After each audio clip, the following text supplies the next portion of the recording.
इराणनं 102 जागा मिळवत सत्ता मिळवली. अमेरिकेचे राष्ट्राध्यक्ष डोनाल्ड ट्रम्प आणि चीनचे राष्ट्राध्यक्ष शी जिनपिंग यांच्यात आज बीजिंगमध्ये द्विपक्षीय चर्चा झाली. यावेळी इराणमधील युद्ध आणि द्विपक्षीय व्यापारी तणावासह विविध विषयांवर चर्चा झाली. दोन्ही नेत्यांमधली ही पहिलीच बैठक 2 तासांपेक्षा जास्त काळ चालली. ही बैठक उत्तम झाली. तसंच ऊर्जेच्या मुक्त प्रवाहासाठी होर्मुझची सामुद्रधुनी खुली राहिली पाहिजे यावरती उभय नेत्यांनी सहमती दर्शवल्याचं व्हाईट हाऊसनं सांगितलं आहे. बैठकीनंतर उपस्थितांना संबोधित करताना चीनचे राष्ट्राध्यक्ष शी जिनपिंग यांनी संघर्षाऐवजी सहकार्याला चालना देण्यावर भर दिला.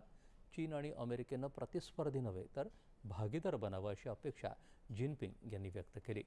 ट्रम्प यांच्यासोबत चर्चा करायला आणि चीन अमेरिका संबंधांच्या विशाल जहाजाचं सुकाणू हाती घेऊन एकत्रितपणे दिशादर्शन करण्यासाठी उत्सुक असल्याचं त्यांनी सांगितलं. यामुळे 2026 हे एक ऐतिहासिक आणि नव्या पर्वाची सुरुवात करणारं वर्ष ठरेल असं त्यांनी सांगितलं. यावेळी ट्रम्प यांनी जिनपिंग यांचा एक महान नेते म्हणून उल्लेख केला.